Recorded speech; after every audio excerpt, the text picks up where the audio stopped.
तो चलिए बढ़ते हैं आज की कहानी की ओर।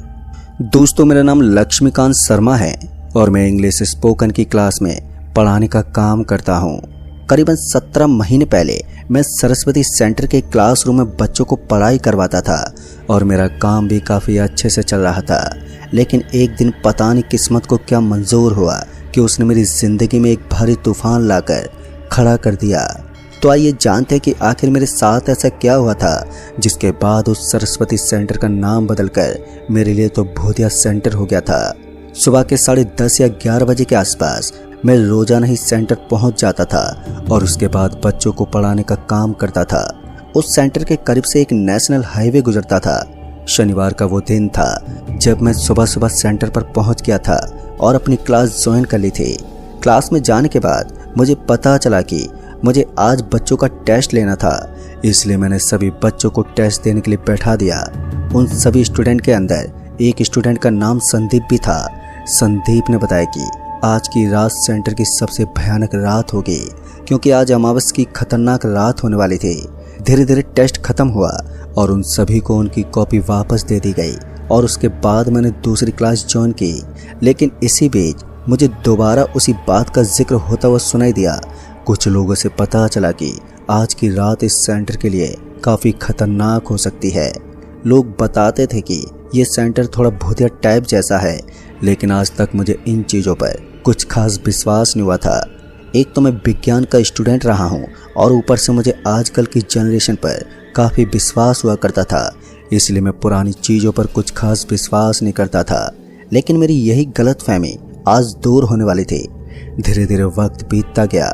उसके बाद सरस्वती सेंटर के रहने वाले उमेश जी, जो वहाँ के ऑनर थे, उन्होंने मुझे अपने पास बुलाया और उन्होंने बताया कि आज मुझे थोड़ा अर्जेंट काम करना होगा क्योंकि पिछले कुछ दिनों में RKCL के अंदर काफ़ी बच्चों का एडमिशन हुआ था, तो मुझे उनकी लिस्ट बनाकर उन्हें देनी थी। इसके लिए मुझे अपनी केबिन के अंदर देर रात तक काम करना था। वैसे तो कोई टाइम फिक्स नहीं था कि मुझे इस काम को करते करते कितना टाइम लग सकता था, लेकिन इसके बाद भी मुझे ऐसा लग रहा था कि इस काम को करते करते मुझे काफ़ी वक्त लग जाएगा। वो लिस्ट बनाने का काम काफ़ी लंबा था और उस प्रोग्रेस में मुझे काफ़ी रात हो सकती थी, इसलिए मैंने पहले ही वो काम शुरू कर दिया। धीरे धीरे समय बीतता गया और मुझे पता ही नहीं चला कि आखिर कब शाम हो गई। रात होते उस सेंटर के आसपास सन्नाटा पसर गया। जो उस सेंटर के ऊपर बच्चे पढ़ाई करने के लिए आते थे, वो भी अब अपने अपने घर जा चुके थे। दिखने में वो इलाका पूरा का पूरा सुनसान हो चुका था। तभी उमेश जी ने मुझे मेरे हाथ में चाबी थमा दी और उसके बाद उन्होंने कहा, देखिए मैं यहाँ से निकल रहा हूँ, आज मुझे अपने गांव जाना है, इसलिए आप एक काम करना, आप अपना पूरा काम फिनिश करने के बाद सीधा अपने घर के लिए निकल जाना। और हाँ, किसी भी चीज़ के ऊपर ज़्यादा ध्यान मत देना और याद रहे भूलकर भी आप सेंटर के ऊपर वाली छत पर मत चले जाना क्योंकि उसके ऊपर कोई रहस्यमय चीज़ रहती है। उनकी ये बात सुनकर मुझे हंसी आ गई थी क्योंकि मुझे ऐसा लग रहा था जैसे कि उमेश जी सर इतने पढ़े लिखे होने के बावजूद भी इन चीज़ों पर विश्वास करते थे। फिर मैंने अपनी हंसी को दबा लिया और उसके बाद मैं अपने काम में लग गया। रात के करीबन 8:30 बज रहे थे। मेरा काम अभी भी काफ़ी बचा हुआ था, लेकिन सर दर्द के चलते मैंने सोचा कि नीचे जाकर चाय की टपरी पर एक कप चाय पी लेता हूँ। इसलिए मैं अपने काम को बीच में छोड़कर सीढ़ियों से होता हुआ नीचे चला गया। जैसे मैं नीचे पहुँचा तो मैंने देखा कि उस सेंटर से करीब 200 मीटर की दूरी पर एक चाय की टपरी लगी हुई थी। जैसे ही मैंने देखा कि वहाँ पर चाय की टपरी लगी हुई है तो मैं जल्दी जल्दी उसकी तरफ बढ़ने लगा। एक लाल दुपट्टा अचानक से मेरे मुंह पर आकर एकदम से गिर पड़ा। मुझे तो दिखाई नहीं दिया कि वो लाल दुपट्टा किस तरफ से आया है। उसके बाद जब मैंने ऊपर की तरफ देखा तो मैंने पाया कि ऊपर की तरफ कोई खड़ा हुआ है। ये देखकर मैं हैरान हो गया क्योंकि सरस्वती सेंटर के ऊपर तो कोई भी महिला नहीं आती थी। फिर ये कौन थे? पहले तो मुझे लगा कि शायद ऐसा भी तो हो सकता था कि वहाँ पर कोई रह गया हो और उमेश जी ने गलती में ताला लगा दिया हो। एक बार मैंने उसकी तरफ देखा और उसके बाद मेरा ध्यान भटक गया, लेकिन जब दूसरी बार मेरी नज़र उसकी तरफ गई तो मैंने देखा कि अब वहाँ पर कोई नहीं था। और तभी मुझे अपने पीछे से आवाज़ आई, अरे क्या हुआ सर, क्या ढूंढ रहे हो? जैसे मैंने पीछे मुड़कर देखा तो मैंने पाया कि संदीप मेरे पीछे खड़ा था। संदीप को देखकर मैंने उससे कहा, अरे तुम अभी तक घर नहीं गए? तो उसने बताया कि उसका घर यहीं बगल में है। फिर मैंने संदीप को ऊपर की तरफ देखने को कहा और जैसे मैंने वो लाल दुपट्टा उसे दिखाया तो वो हैरान हो गया और उसके बाद उसने कहा, देखिए सर, आपका यहाँ पर रुकना ठीक नहीं होगा, आप जितनी जल्दी हो सके अपने घर चले जाइए। इतना कहने के बाद उसने मेरी तरफ से मुंह मोड़ लिया और वापस से उल्टे पैर अपने घर की तरफ चला गया। मुझे तो कुछ भी समझ में नहीं आ रहा था कि आखिर ये सब है क्या। फिर उसके बाद मैं भी चाय की टपरी की तरफ निकल पड़ा क्योंकि मुझे भी अब चाय पीने की लालसा होने लगी थी। और उसके बाद मैंने उस लाल चुनरी को वहीं पर रख दिया और अपने कदम पटकते हुए उस चाय की टपरी की तरफ बढ़ने लगा। फिर मैं उस चाय वाले भैया के पास पहुंचा। दिखने में वो काफ़ी बड़े लग रहे थे और उनकी उम्र 60 या 65 के आसपास की होगी। उनके पास जाने के बाद मैंने उनसे कहा, अरे भाई साहब, ज़रा एक चाय तो दीजिए। और फिर हमारे बीच में यूं ही नॉर्मल बातें होने लगी। फिर कुछ देर तक बात करने के बाद उस चाय की टपरी वाले ने कहा, अरे सर, आप सरस्वती सेंटर से आ रहे हैं क्या? तो मैंने अपनी गर्दन को हिलाया और उसे हाँ में जवाब दिया। मेरा जवाब सुनकर उसने कहा, लेकिन सरस्वती सेंटर पर इतनी रात को तो, खासकर आज की रात, रुकना ठीक नहीं होगा, इसलिए बेहतर होगा कि आप जल्दी यहाँ से निकल जाएं। उसकी भी बात सुनने के बाद मैं मुस्कुराया और बोला, देखिए, मैं अभी अभी वहाँ से आ रहा हूँ और मुझे नहीं लगता कि वहाँ पर कुछ होगा।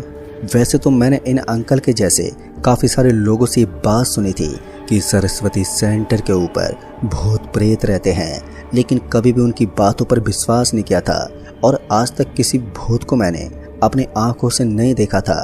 तो ऐसे विश्वास करने का तो कोई सवाल ही नहीं उठता। चाय का कप पूरे तरीके से खाली करने के बाद मैं वहाँ से उठ गया और उसके बाद मैं वापस जाने लगा। लेकिन इसी बीच उस चाय की टपरी वाले ने कहा, भैया याद रखना, अगर आपके साथ कुछ गलत हो तो आप कुछ भी करके सेंटर से नीचे कूद जाना, क्योंकि सेंटर के ऊपर वाली छत बहुत ही खतरनाक है। वैसे तो उमेश सर ने भी मुझे भी सेंटर के ऊपर वाली छत पर जाने से मना किया था, मगर पता नहीं क्यों, लेकिन मेरा दिमाग बार बार मुझे यही बात कहने लगा था कि मुझे एक बार छत के ऊपर जाकर देखना चाहिए। लेकिन मेरा दिल इस बात को मानने के लिए तैयार ही नहीं था। मेरा दिल कह रहा था कि मुझे अब सेंटर के ऊपर ही नहीं जाना चाहिए, लेकिन मैंने अपने दिमाग की सुनी और उसके बाद मैं सीढ़ियों से होता हुआ सबसे पहले अपने केबिन में पहुंच गया। मगर इस बार जैसे मैं केबिन के अंदर पहुंचा तो मैंने देखा कि केबिन के अंदर मेरे सारे के सारे कागज इधर से उधर बिखरे पड़े थे और ऊपर की तरफ वाला दरवाजा खुला हुआ था। दरवाजे को खुला हुआ देखकर मेरे मन में संकोच पैदा हो गया। मुझे लगा कि जरूर यहाँ पर कुछ तो गड़बड़ है, इसलिए मैं उस दरवाजे से सीधा ऊपर की तरफ जाने लगा। फिर इसी बीच मैं उन सब बातों को भूल गया था जिन्होंने मुझे ऊपर जाने से सख्त मना किया था और मैं सभी चीज़ों को नज़रअंदाज करते हुए लगातार ऊपर की सीढ़ियों की तरफ जाने लगा। लेकिन जैसे मैं ऊपर की तरफ जा रहा था तो वैसे वैसे मेरे दिल की धड़कनें भी तेज हो रही थी और इसी बीच मैं आधे रास्ते पर पहुंच गया। अब तो मुझे वापस नीचे जाना भी ठीक नहीं लग रहा था और फाइनली मैं सीधा वहां पर पहुंच गया जहां पर मुझे नहीं जाना चाहिए था। जैसे मैं वहां पर पहुंचा तो मेरी आंखें फटी की फटी रह गई। दरअसल मैंने देखा कि उस अंधेरी और डरा देने वाली रात के अंदर कुछ लोग पूजा कर रहे थे। वहां पर खूनी खून गिरा हुआ था और जो साधु वहां पर पूजा कर रहा था उसकी गर्दन नीचे की तरफ झुकी हुई थी कि तभी उसने मेरी तरफ आंख उठाकर देखा और जैसे मेरी नज़र उसकी नज़र से मिली तो मैंने देखा कि उसकी आंख पत्थर की थी जो एकदम सफ़ेद थे और उसके बगल में एक महिला बैठी हुई थी। वो महिला मेरी तरफ देखकर एक डरावनी सी मुस्कान दे रही थी। हालांकि उस महिला के अंदर मुझे कुछ भी डरावना महसूस नहीं हुआ, लेकिन उसकी आंखों से ही मेरे शरीर में कंपन होने लगा। उस महिला की बड़ी बड़ी आंखों से मैं समझ गया था कि अब मेरा क्या अंजाम होने वाला था। लेकिन मैं उसके सामने अपने हाथ जोड़कर उसे अपनी जान की भीख मांगने लगा था। इससे पहले कि वहाँ कोई और मामला होता मैं तुरंत ही वहाँ से निकलने के लिए सीढ़ियों की तरफ भागने लगा। लेकिन सीढ़ियों की तरफ जो दरवाज़ा लगा हुआ था, अचानक से वो दरवाज़ा बंद हो गया और उस दरवाजे के बंद होते ही मेरी जान हलक में आ गई थी। तभी मैंने देखा कि अब वो सारे के सारे भूत एकदम से खड़े हो चुके थे और वो सभी अब धीरे धीरे करके मेरी तरफ बढ़ने लगे थे। मुझे लग रहा था कि अब मेरी जान जाने वाली है और इसी बीच ना जाने कहां से एक हाथ जिसने मेरे पैर को जकड़ लिया था। दरअसल वो हाथ ज़मीन के अंदर से निकला था और ज़मीन के अंदर से निकले उस हाथ ने मेरे पाँव को पूरी तरह से जकड़ लिया था और अब मैं चाहकर भी उस चंगुल से छूट पाने में सक्षम नहीं था। फिर पता नहीं अचानक ही मेरे सर में मुझे काफ़ी भारी भारी महसूस होने लगा, जिसकी वजह से कुछ देर के लिए मेरी भी आंखें बंद हो गई। मुझे ऐसा लग रहा था जैसे मैंने कोई गहरा नशा कर लिया था, जिसकी वजह से अब मेरी आंखें खुल नहीं रही थी। और फिर कुछ देर तक तो सब कुछ अटपटा सा रहा, लेकिन उसके बाद जैसे मेरी आंख खुली तो मैंने देखा कि इस बार मैं उस आग के घेर के पास बैठा हुआ था और वहीं पर मुझे वो सारे के सारे अजीब लोग नजर आ रहे थे। जैसे कि मैंने देखा कि अब मैं उनकी गिरफ्त में आ चुका हूँ, तो मुझे पता चल गया कि अब मैं कुछ नहीं कर सकता और ये मुझे जल्दी ही ख़त्म कर देंगे। लेकिन मुझे एक रास्ता अभी भी दिखाई दे रहा था। इससे पहले कि मैं उस रास्ते को अपना पाता कि अचानक ही उस महिला ने मेरी छाती पर अपना हाथ रख दिया और उसका हाथ मेरी छाती पर आते ही मैं पीछे की तरफ गिर पड़ा।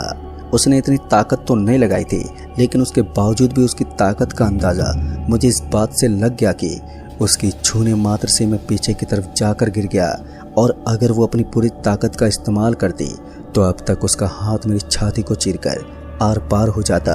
फिर जैसे मैं नीचे गिरा तो मैंने देखा कि अब उस महिला का रूप बदलने लगा है और वो पहले से ज़्यादा खौफनाक बन गई है। ना जाने उसे इतना खतरनाक देखकर मुझे क्या सूझा कि मैं जल्दी से उठा और उसके बाद भागते हुए मैं सीधा उस फ्लोर से नीचे की तरफ कूद गया। दोस्तों, उस वक्त मुझे किसी भी तरह की तकलीफ तो नहीं हुई और मैं सीधा एक कचरे के डिब्बे में गिरा। कचरे के डिब्बे में गिरने की वजह से मेरा हाथ टूट गया और मैं वहीं पर पड़ा पड़ा जोर से चिल्लाने लगा। फिर उसके बाद कुछ लोग मेरे पास पहुंचे और उन्होंने मुझे वहां से सीधे हॉस्पिटल पहुंचा दिया। हालांकि मेरा सिर्फ हाथ ही टूटा था और इसके अलावा मुझे कहीं पर भी कोई भी चोट नहीं आई थी। लेकिन हाथ टूटने के बाद मैं दोबारा कभी भी उस सरस्वती सेंटर के अंदर बिल्कुल भी नहीं गया। उसके बाद उस सरस्वती सेंटर की तरफ से मुझे हर महीने कुछ पैसों का इंतजाम कर दिया गया था और उसके साथ ही मैं दूसरा काम भी संभाल लेता था। लेकिन दोस्तों, इस घटना के बाद मेरा उस सरस्वती सेंटर से कोई ताल्लुकात नहीं रहा और फिर कुछ दिनों तक तो सब कुछ ठीक ठाक चलता रहा। लेकिन उसके बाद मैंने सारे रिश्ते नाते ख़त्म कर दिए और आज भी जब मैं उस रात को याद कर लेता हूँ तो मेरी रूह बुरी तरह से कपकपा जाती है। मुझे यकीन ही नहीं होता कि उस रात मैंने किसी भूत प्रेत से भी सामना किया था। तो दोस्तों, इस कहानी में बस इतना ही। कहानी आपको पसंद आई हो तो वीडियो को लाइक शेयर जरूर कर दें और साथ ही हमें नीचे कमेंट बॉक्स में जरूर बताएं। जल्द ही मिलूंगा ऐसी एक और नई कहानी के साथ। तब तक के लिए बाय एंड टेक केयर।